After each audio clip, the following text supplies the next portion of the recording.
Nothing hit harder than when I had knee surgery about 7 years ago, ACL surgery. Up until that point, I was still in my prime physically, mid 30s, felt great. And I really had this, I identified as a martial artist first and foremost. And when I got hurt, I was like, man, I can't train anymore.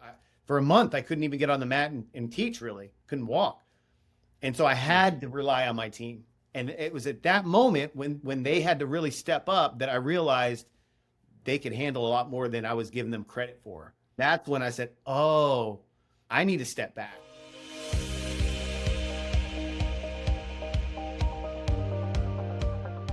Hi, welcome to the Simple Profit Podcast. My name is Tu, and the goal of the show, just like every other show we do here, is to help you to get to $1 million grossing business. Next to me and talking with us is my good friend, extraordinary operator, Josh Arcemont from Texas. He operates Hero Martial Arts. We're going to dive into some really good topics today, but first, Josh, welcome to the show, man. Hey, Tu, thanks for having me. I'm excited to talk today and get to talk to all the listeners out here and just share whatever information you have and just have a conversation. Been a friend for a long time, so this is just second nature for me talking with you. Exactly. Yeah, we really met in Vegas, where we had the Super Show back then, but knew of Josh a long time ago. And that goes back to about 12, 15 years now, maybe more. Yeah, 15 years. Yeah, I was just thinking about 15 that years today. or so. 15 years. Yeah. And Josh has been doing the same thing since we met, and he's been doing that way before that, just like I was. So this is not an overnight success story. This is just continual grind, continual stacking the right things on top of each other. And so that's what we're going to start and dive right in, right? What do you think separate, and by the way, Josh is a phenomenal coach. If you are, needing some help, I really recommend to talk to him. What do you think separate a studio operator, right? The ones that are doing really well and the ones that are just like scraping by. What do you think? Like, what would you say are like the three main things that from what you've seen in the industry? Yeah. Well, I think the main thing too is I think you would agree is just having the right mindset. You know what I mean? Like people say that all the time, you got to have the right mindset, and it's kind of like this loose, what does that mean? But, oftentimes in our industry, we are people who fell in love with martial arts and ended up teaching, usually because our instructor kind of recruited us to teach. We had a passion for teaching, and then we had this wild idea that, well, maybe I can do this on my own. Maybe I can own my own martial arts school. And Right. didn't realize getting into this that there's a different skill set required in order to be a successful business owner. And so I think we have a lot of technicians that are great at martial arts that haven't transferred those skills into business. And so when I say mindset, I think there's a mindset that comes, like if I was to open up any other business, it wouldn't necessarily be a passion-driven business. It would be a business that was designed to make profit. And so sometimes it's tough. Can I pin on that real quick? Sure. So this is Yeah. really important, right? And by the way, Josh just talked about being a technician. If you have not read this book, one of my favorite books, it's called The E-Myth by Josh Gerber, the Entrepreneurial Myth. And they talk about technician, the manager, and actually the business owner, right? The entrepreneur. Profitability in business. We've been on some Facebook posts, and you've seen this, where people, I don't know, they say, hey, some of you guys are sellouts. Some of you guys are, Master Dave Kovar actually just created a great post on this that says, hey, you're a sellout if you're teaching martial arts and you're running it like a profitable business, or muck dojo, they call it. And I just think that it's just so, I don't know, like from just a business owner, if you are not making a profit, I know you're not paying your instructors well enough if you do have instructors. Two, if you're just doing it as a hobby, then great, it's a hobby. But if you really want to impact a lot of lives, you have to run it like a real business, right? Right. Otherwise, it's really a nonprofit and you're asking for donations, right? But people are coming in to take martial art classes from you, and if you are taking money from them, I feel like you need to give them the best possible service and really the teaching. You have to give them the best customer service, period. And if you don't have revenue to come in, you can't hire the best instructors, and you can't really update the materials and the mats and be in, a nice place. So profitability, to your point, is the first thing that a business owner has to look at. So the mindset of what you're saying there, hey, I'm running a business, I'm not doing a passion. Right. Yeah. And just the whole McDojo mindset is a mindset, right? Oh, and if I make money doing this, then I'm selling out, or you can't have a successful martial arts school and have good students. But that's just not true. We know that's not true because some of the best martial arts schools out there have high level students and high level profits. So it really does go back to mindset, and that's the key. That's the trick. How do you change someone's mindset? These beliefs that were given to us at some point from our parents, from society, from our instructors, from the culture of martial arts, they were handed down to us. And so, but at some point we have to kind of break free of that and be a free thinker and say, listen, I can have the best of both worlds. I can have my cake and eat it too. I can be successful and I can have top quality students. So, I mean, I guess that's the number one thing that I see that holds people back. Aside from that is, the next thing is just not developing the skills necessary to be successful in business, right? What skills can we kind of like dive in on this? Like what are the top 2 skills that you're talking about? Like, well, I think you got to have a high level of emotional intelligence.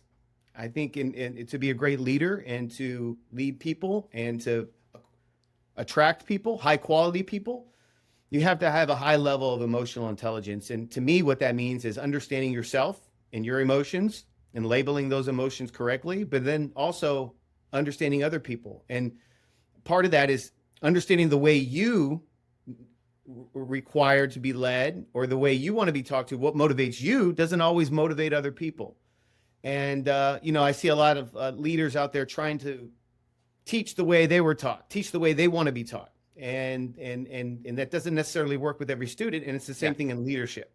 You know what I mean? think? I used to make this mistake, Josh. I say like, let's say Joey and Samantha are late to class. You got to do 10 push-ups in the back.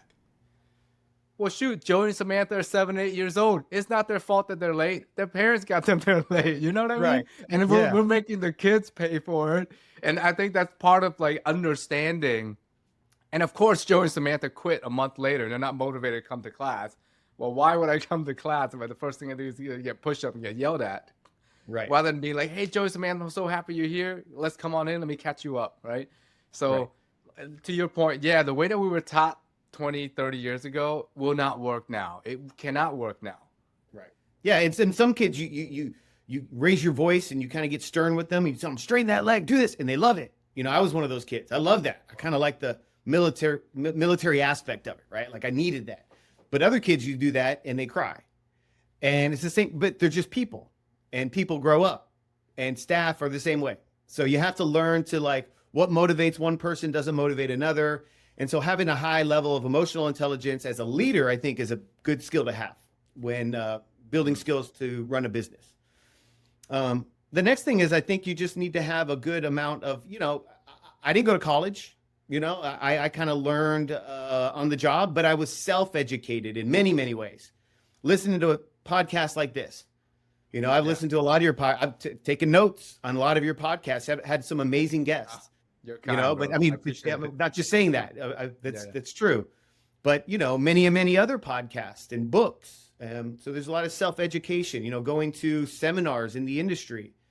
And not just in the industry, but branching out of the industry and just learning how to run a successful business, knowing the numbers, understanding your stats, knowing the financials, understanding marketing, and just knowing that you may not have, all of those may not be your strength, but you can hire people to do the job well. You know what I mean? You can hire a company to help you with marketing if you need that. Or, if your strength isn't necessarily in one area, you can work on developing it, but you can also acquire people who can help you with that. So, but you need to have a good knowledge of all of that in order to run a successful business, right? Selling is another thing. How do we sell? And I think people look at selling, that's another mindset thing, as a negative thing, but we all sell. We all sell. I mean, we were sold on martial arts, and every time a student comes into our classroom, we're selling them on the martial arts lifestyle. Every time you have a new staff member who comes on board, you're selling them on working for you and working with you and building something together. So those are just some of the sales stigma comes from like asking for money. This episode is brought to you by MyStudio.io, the customer management and billing software for the modern day business. MyStudio powers thousands of businesses to ensure that a sign up or a sale opportunity is never missed. Customer management and communication is easy and can be fully automated so you can focus on what matters the most. Yeah. This Right. is where I think this is where some people may struggle with that. Be like, am I worth this amount? Right? They're afraid, like, am I really worth that $5,000 I'm asking for them for a year? Right? And the answer is yes. If your services and products are exceptional and you're really changing the child's life, the parents, if they see that, they will pay that, and you should be compensated for that. Right? I mean, we've seen so many stories, and you have probably staff members that are like this, Josh, because I know how well you run your program, where they come in and they're just like, the kid is a mess, right? And after a month, the parent comes to tell you, my God, I can't believe what you told him in class. He's cleaning his room, he's like, helping and whatever you're telling him, right? Because he wants that next belt, and he listens to you better than he listens to me. Right. Right. And the fact is, most kids are like that. They want outside influences that they look up to, and they listen to them better compared to the parents that are saying the same thing over and over again. And the parents are willing to pay for it. I have 4 kids now, and I am for sure, even though I teach martial arts, I know my kid will not listen to me compared to their instructor. Right. Right. Right. To get that belt. Yeah. And if you are really worth it, you can ask for it, and you should not feel guilty about taking it, because it is your livelihood. It's something that you're giving out to the world, right? Right. I didn't come up with this term. I'm sure I heard it somewhere, but it's a term I use a lot, which is in our company, we have what we call our brand promise. And our brand promise is what we guarantee we can deliver to our customers day one. And we've defined it. We've created a system in order to make it happen. We tell them what it is, and we show them how we do it. And then we deliver on that promise throughout their journey with us.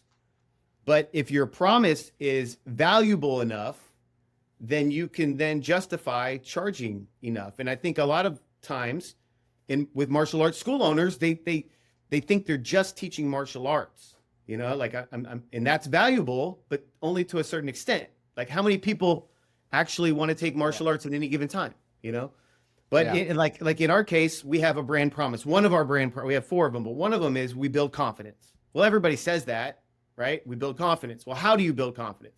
And if you ask a lot of people, well, they'll give you kind of some answer that's, well, we build it by, helping them overcome their obstacles and showing them what they can do. Okay, yeah, but how do you do that day one? And you have to create a roadmap, and you have to make sure your customers understand that I have a plan for you. We've got a plan. When you come with us, I'm going to take you from here to here, and here's how we're going to do it. And let me show you. People love to buy into plans, right? If there's a weight loss plan, people love, a workout plan, a weight loss plan, The $1 million business plan. Like, that's what we're selling here, right? Yeah. People, and they feel comforted knowing that I'm buying something more that's there, right? It's a map to how they can. So I think that may be something useful for people that could help them overcome that mindset of, man, it's hard to ask for money. In reality, we're giving them so much more, and we're giving them so much value. We're really, maybe it's because they can't afford martial arts sometimes, right? You think, like, when I was a kid too, I was like a young adult. I say kid. I was thinking, man, I can't afford $150 a month. I can't afford, this $2,000 whatever. And so in my mind, I was like, how can I ask for something that I can't afford? So that's something we have to overcome as well. But having a plan and having something of value, I think, helps. Would love to kind of, for those that don't know Josh and Hero Martial Arts, if you don't mind, I want to just dive into the history a little bit as we go into there. When did you start your first school? So I opened my first school in 2010. That's when I opened my school, in 2010. Yeah. But I started training in 1987. Mm-hmm. Did karate for a while, got into Taekwondo in the 90s. And my mom and my martial arts instructor started dating and would later marry. And so as a young adult, my family had a Taekwondo school. And so through my 20s and even into my 30s a little bit, I worked alongside them, growing their martial arts school. At one point, we had 2 martial arts schools. We had an Yeah. after-school program. So I had this whole history of running and operating a martial arts school from the inside out. It was a family operation. And so when I opened my school in 2010, I already had, 20 years experience, operating and being a part of a martial arts school. But 2010 is when I opened my school. Yeah, so you let's say from 87 to 2010, right? You're looking about 23 years or so of learning, teaching, I imagine, some Lots of toilet teaching. scrubbing, Lots of that. some front desk work, some telephone, Sure. maybe some emails, right? And then maybe Right. managing some parts of it. And then course. along that, you probably made a lot of mistakes, saw some mistakes being made, and saw a lot of good things. So again, when I say this is not an overnight story, a lot of times I see this. I see instructors are so, and you alluded to this, before we started recording, some instructors and some people jump into it too fast, right? Right. And you've done a lot more coaching than I have. Why is it such a peril for someone to jump into business ownership too fast? Well, because you're gonna step on a lot of landmines. If you don't even know where the landmines are, right? If you don't have the proper map. I love using the analogy of the map, right? What is a map? It's a picture of a territory that someone else has already discovered and has mapped out the best path to travel to get to the treasure that you want. They tell you how to avoid all the pitfalls and landmines and the alligator traps or whatever is on the map. And if you have the map, you can then get to your destination much, much quicker. What happens with a lot of people, well, I don't know about a lot of people, what happens with some people is when they get into business and they don't have a clear direction, number one, of where they want to go, what it's going to look like when it's done, and they don't have a map of how to get there. And so they end up spending their time kind of running in circles and trying this and trying that, and that blew up in my face, and let me try this. And they start creating their own map. But the problem with that is that takes a lot of time and money. And sometimes we run out of time and sometimes we run out of money. So Typically in both. exchange, yeah. So in exchange for all that, I love the analogy, spend your time and money up front, either purchasing the map, learning the territory, learning the skills, so that when you hit the ground and you open your business, you hit the ground running, and you save time, you save money in the long run. Love that. And even more so, sometimes a map is not about like what to do, because you can search that anywhere. ChatGPT can tell you how to run a successful martial arts school right now. Right. How to do it and why to do it are two very big different things, right? Right. Yes, Josh alluded to, you should get coaching, you should buy the map, get the blueprint, talk to people who already know what they're doing, and that costs money.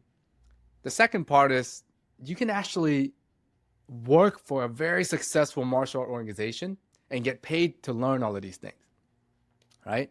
Let's say if you call Josh and you're a very good instructor, or you call Min, my CEO at Encourage Martial Arts, and you say, hey, I want a full-time instructor job.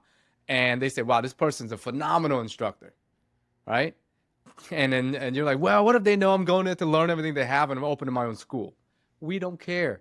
We know that everyone's aspiration. It is our job to make sure that you are paid well and paid well enough that you may want to consider staying if you do well, and we may want to partner and help you partner up with those schools. And so you can skip all of these landmine and traps and actually learn how to do it and get paid while doing it, right? And then maybe after 2 years, you're like, okay, I'm ready to go. You have our blessings. Like, I don't know about you, Josh, but for me, I don't really sign an NDA. I think that's kind of like an NDA that stretches like 20, 30 miles.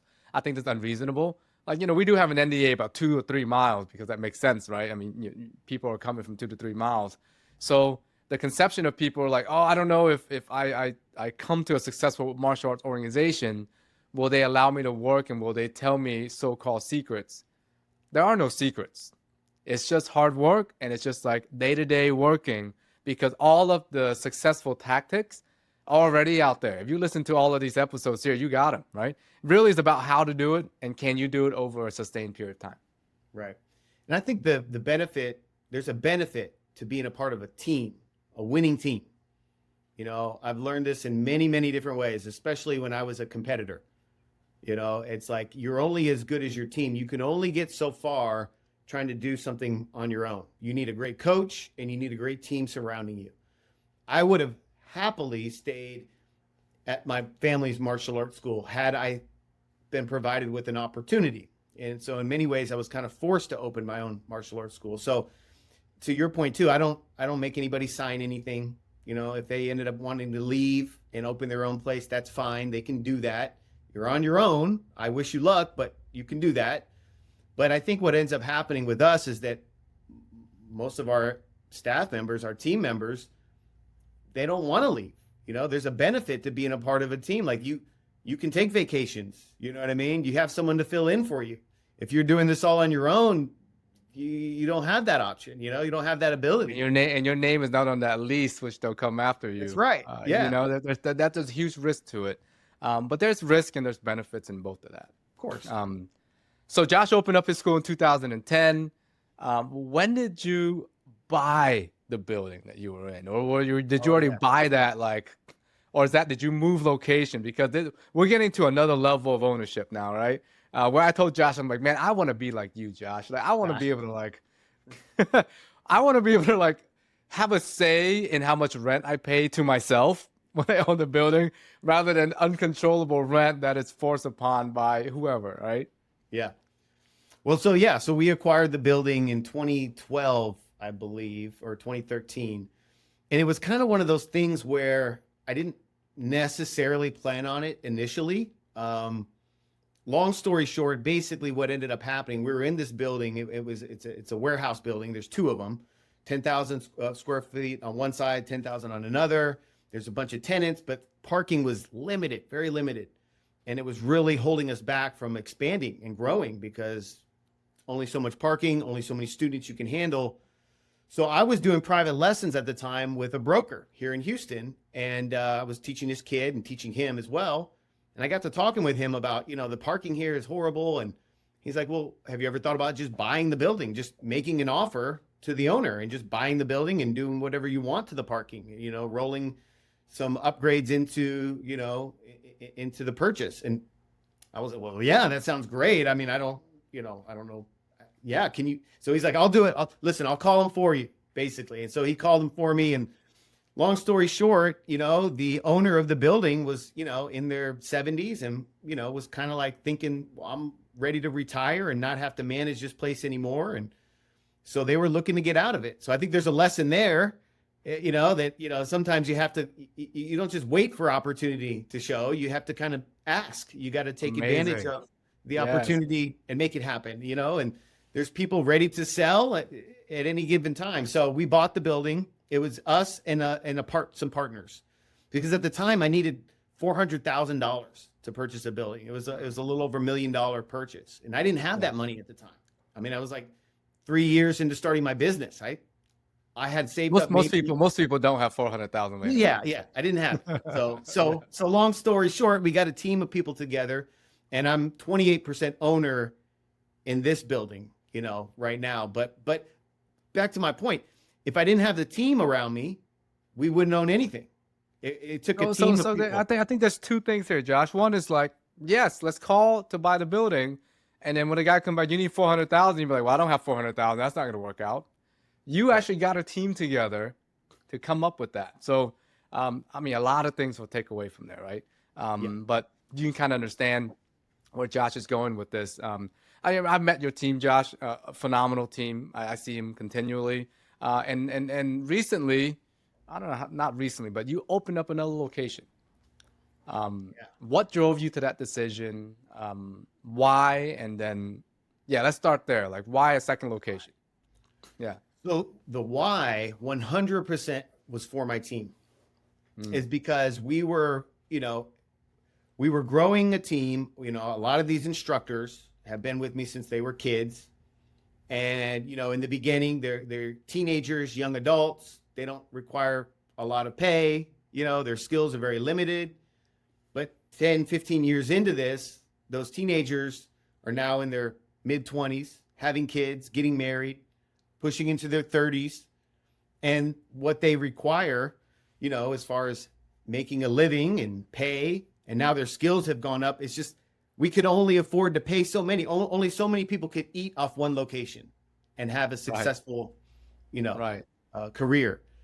So it was just out of necessity. That I was either going to lose these top employees, these team members that I've known and kind of sold on this lifestyle for the past 15 years. I was going to lose them because I didn't provide an opportunity, or I had to take the leap and provide an opportunity for them. And so that's why we did it.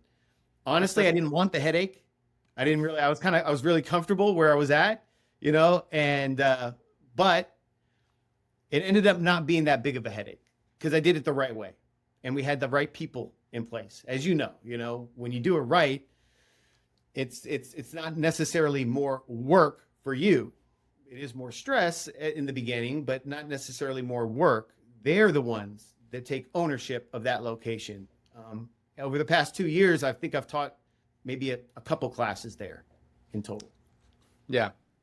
And I think it's really a good, important point too, I was going to say, I really got a big inspiration from you years ago, visiting you and your locations and what you built. I mean, honestly, that you were a big inspiration for that. So I want to say thank you for that. Appreciate that. Likewise. Yeah. We kind of build on each other, but I really like the fact that you didn't open it to make more money, because a lot of times if we open things to just make more money, you end up losing money, because if we're just opening something to make more money, we're not looking at what's really driving the success of that particular location. And the driving factor of that is the main person, that one rock star team. It can't be you, because you already got one location, right? You can't split yourself in half. That's not going to work. Right. If you don't have that team member that is willing and asking for the opportunity, like you're saying, right?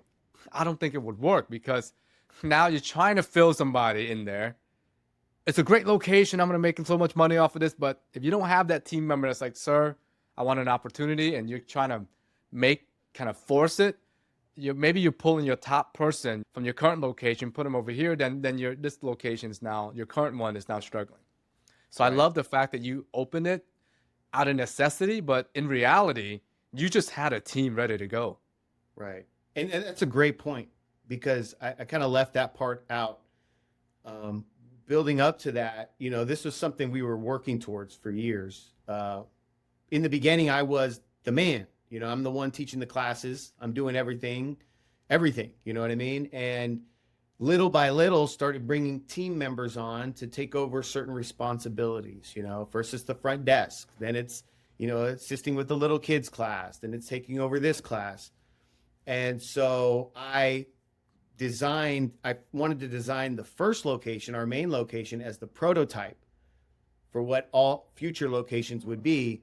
And I knew that prototype couldn't work with me in it, right? Because I can't be at the second location. So we built the first location up to where it didn't need me. It didn't require me to be there. I still teach. I still jump on the mat. I'm still active as a martial artist and a teacher, but it doesn't require me to be there. So as we look back 2 years ago, how is that second location doing, Josh, since the day you opened it? Yeah, well, year one, we were strategic about how we opened it and where we opened it.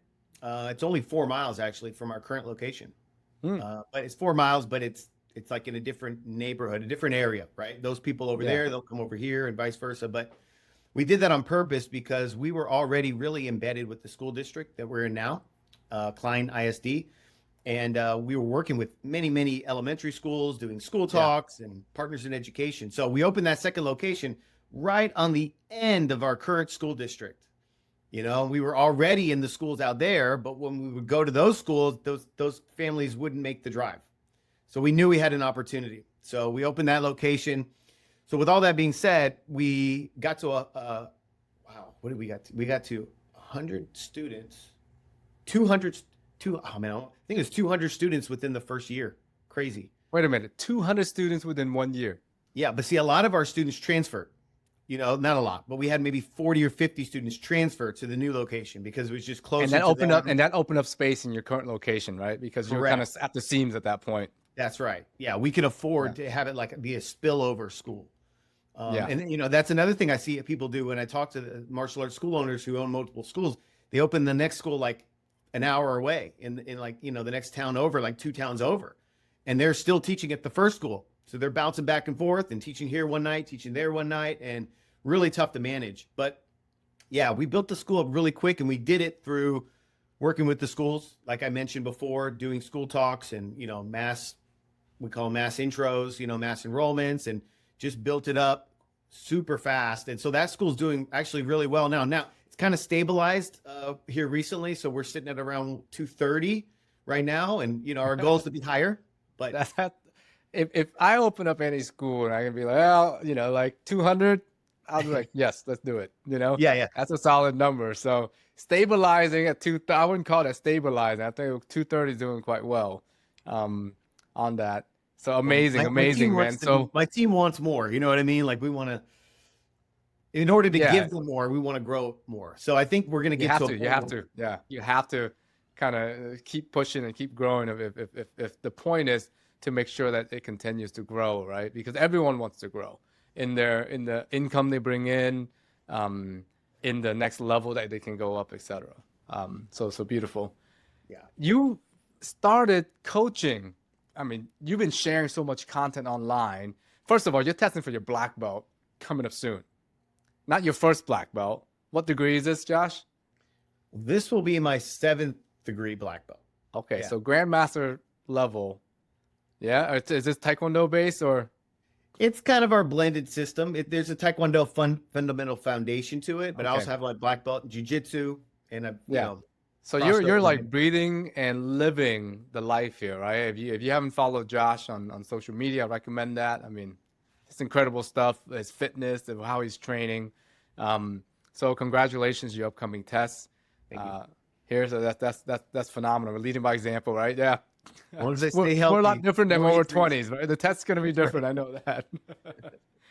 So all this content that you're sharing, right? And I always thought like, hey, I know people are reaching out to you, like asking for help and say, how are you doing what you're doing?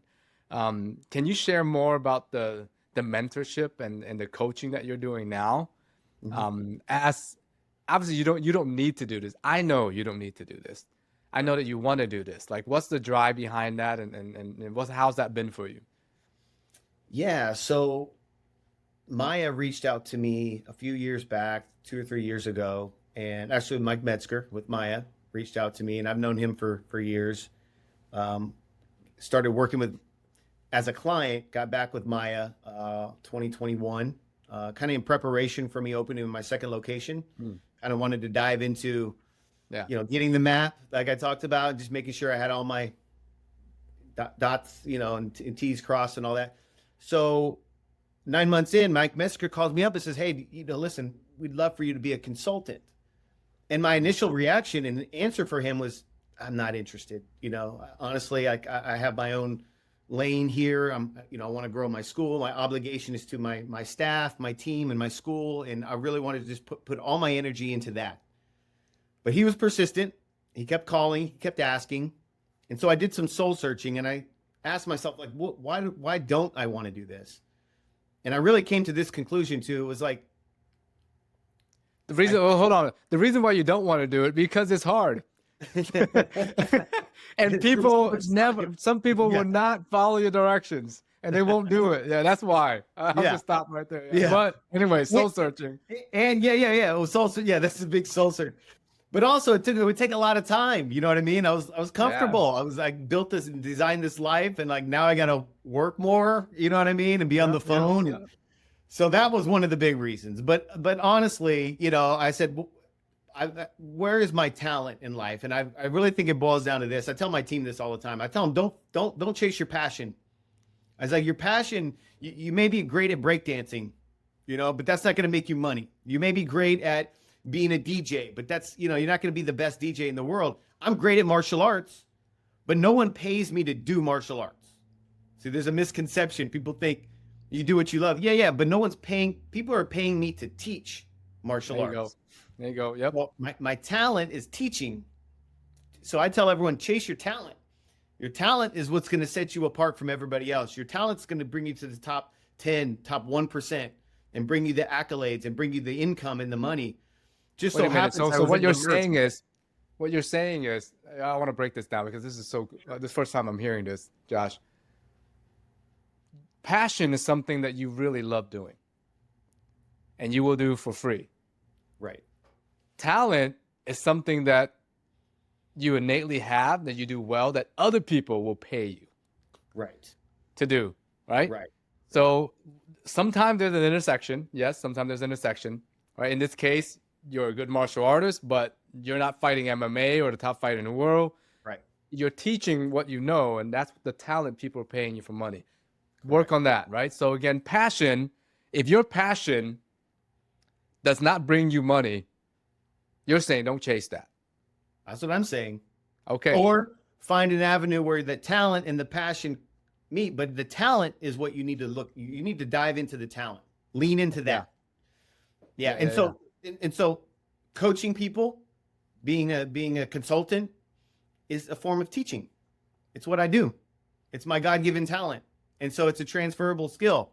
And I said at the end of my life, my legacy will be all the teaching I've done, whether it's martial arts, whether it's life, whether it's business. And so for me, there has to be a deeper meaning for when I choose to do something. Yeah. So that was it. That was the moment I said, okay, yeah, let's do it. Oh, God bless you, man. Because I know I can't do it. I don't have the patience for it because it's hard work, to be a teacher, right? Teaching a child, we know that takes patience. Teaching students martial arts, right? But you're teaching a group. Now, business is such a complex subject. And there are so many ways in approaching business. The biggest thing I found, maybe use this fine, like the mindset difference. It's like, here's what you got to do, ABC. But the other person may say, but that's not what I want to do, Josh. And you're like, man, I don't know how to help that particular person, right? So that's where I think the toughest thing is to trying to change. The first thing that you said is the mindset of that person. Right. Understanding that, hey, if you are going to be in business, profitability is your main goal, first and foremost. Because if you don't have the money, you can't pay rent, you can't pay yourself, and you can't pay your employees.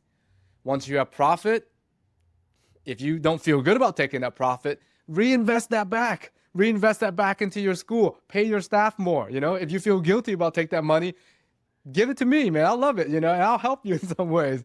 But give it back, right? But first, it has to be profit. I'm not saying like chasing money. No. I'm just saying business fundamental 101.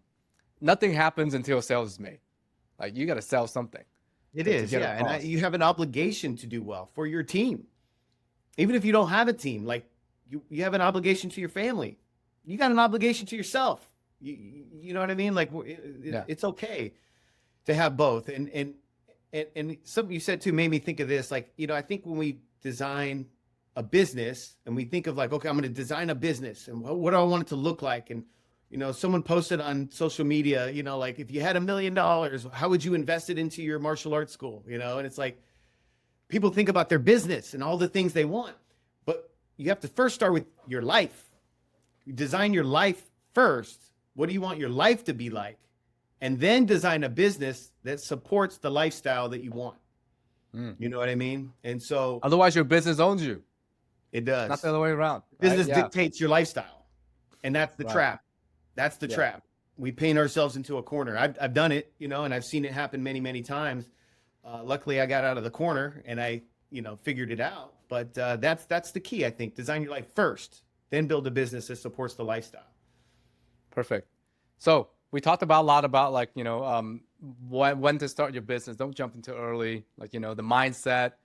Three things, right? Josh, the first step, I want to be successful in my business. How does someone remove themselves from the mats so that they can work on their business rather than just teaching all the time? How does someone do that?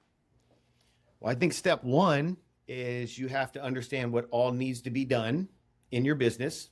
So I think you have to write that out. What's everything that needs to be done on a daily basis, weekly basis, monthly?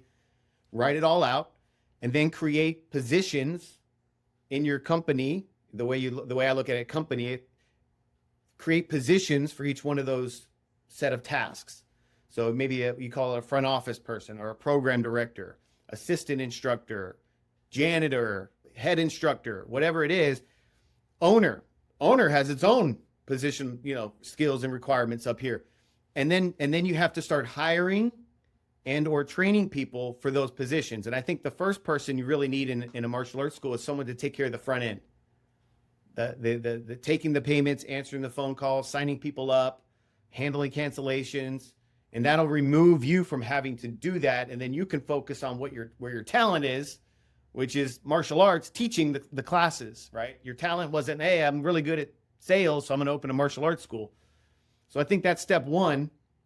And I think that's really important, because that's where you and I really talked about this, right? Yeah. And that encouraged martial arts for us to scale. We kind of like, to your point, I want to pay the most important person in the business the most, which is going to be the head instructor, right? Without that person, and we say, how do we limit the amount of work that the front end person needs to handle? And that's how my studio came about, right? And you've been a member for so long. I appreciate you, man. And you're right. Like, how do we minimize and remove those front end tasks, right? Who's going to help us with that, and who's going to handle the cancellations and the upsells and all of that up front, right? The emails that comes in about like whatever questions. When's my class? Schedule my tests. You know, I want to buy this uniform. Like, all that stuff takes time. Yeah, I think that's step one, is to hire someone to do that first, and then start looking at, you know, your assistant instructors and someone who you can then one day build up to take over and help you on the mat and take over your responsibilities as far as leading certain classes. Because, you know, as like you bring assistants on, they can lead a segment of class or the warm up, right? They can hold targets, but eventually they should be able to teach a class. And there's a difference between teaching a class and just making people sweat, and teaching a class and actually teaching and building skills. And there's a difference between that and like actually teaching like life lessons and, you know, having some substance to it. So there's levels to it all, but like writing it all out and having a plan for your team. But I tell you, nothing hit harder than when I had knee surgery about 7 years ago, ACL surgery. You know, up until that point, I was still in my prime physically, you know, mid-30s, I felt great. And I really had this, I identified as a martial artist first and foremost. And when I got hurt, I was like, man, I can't train anymore. For a month, I couldn't even get on the mat and teach, really. Couldn't walk. And so I had to rely on my team. And it was at that moment when they had to really step up that I realized they could handle a lot more than I was giving them credit for. Okay. And that's when I said, oh, I need to step back. I need to pull back and let them do the things that I did in the beginning, which is learn. That's how you got to get on the mat. You got to get your hours in, just like a flight instructor or a flight. You know, if you're going to be a pilot, you got to get hours flying. That's how you become a pilot. It's the same thing as a martial artist. So I realized if I was always teaching the classes and they were watching me and helping me, I was really essentially paying them to watch me teach, which is fine in the beginning, but at some point they got to get out there, stumble, make their own mistakes, and learn as I coach them. And so that was and the resistance to like jump back in when something goes wrong, right? That's the hardest part of stepping off the mats. Like, ooh, that drill is not the way I would run it. Let me go in there and take over. I don't recommend doing that, because you're going to really demoralize that instructor. And you're going to show, the parents aren't stupid.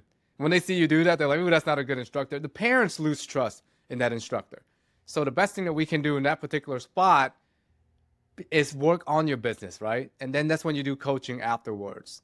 So resist the temptation to like just jump back into it, fully take over when things aren't going perfect, because to Josh's point, it's not going to go perfect, right? Unless the plane is going to crash, don't take over. You know, let them try to course correct themselves and then provide coaching after. Yeah. And the big one too, that I didn't really see coming until it happened, was at a certain point when you start to build up your team, they're going to start to get all the credit that you were getting for running the great classes, for having a great location. And so you have to have enough humility to back off and let them have the credit. You know what I mean? Let them have, they're going to be. You know what hurt me the most was when I stopped getting Christmas cards and Christmas presents. I know. You know what I mean? I do know. Because we were the main instructor, like, oh, Master 2, you know, I said, Josh. It's like a bittersweet moment, right? Because you know you are no longer that important in the business, and you're no longer that important to the client. Yes. But then you also realize, wow, I have a lot more freedom now. Right. So it's a bitter pill to take. Yeah. And you're giving your team that. You're giving them that now. And that's the only reason why we're able to keep people. because I Yeah. don't need to I don't need the limelight. You know what I mean? I'm giving that to And then them. you can grow, right? You can now grow can all to 2 grow. locations and more. So, Yeah. dude, so many takeaways from Josh. I mean, him and I can go for hours and hours on this. Reach out to him, Josh Arcemont online, Facebook. He's on there if you need any help. Maya, great partner of ours at my studio. Josh is obviously a consultant there. Reach out to him. Really recommend it. If you are sitting there and you're kind of like, how do I take the next step? Get the map. Learn from someone who already knows what they're doing. Save yourself the headache and the money. I mean, what is it, like a couple $100 to like $1,000 a month? And for, let's just say $10,000 investment. If you're gonna get everything from Josh, right, I think that's worth it. You know, so How valuable is the map? You know what I mean? The map is invaluable if it means having everything you want and everything you desire out of life. And the cool part about it, guys, is I'm just like you, maybe just a few steps ahead, but I've been there and I can take you guys through the process. So happy to help. Exactly, man. Exactly. Love it. Hey, man, if this episode resonated with you, please share it with your team. Share it to a friend. Check out mystudio.io again to help us to use the software or use our software to help you elevate and automate a lot of things that Josh and I are talking about. Josh, phenomenal. Thanks so much for the insight and the time, man. I appreciate you. Thank you for having me too. All right. Thank you, everybody.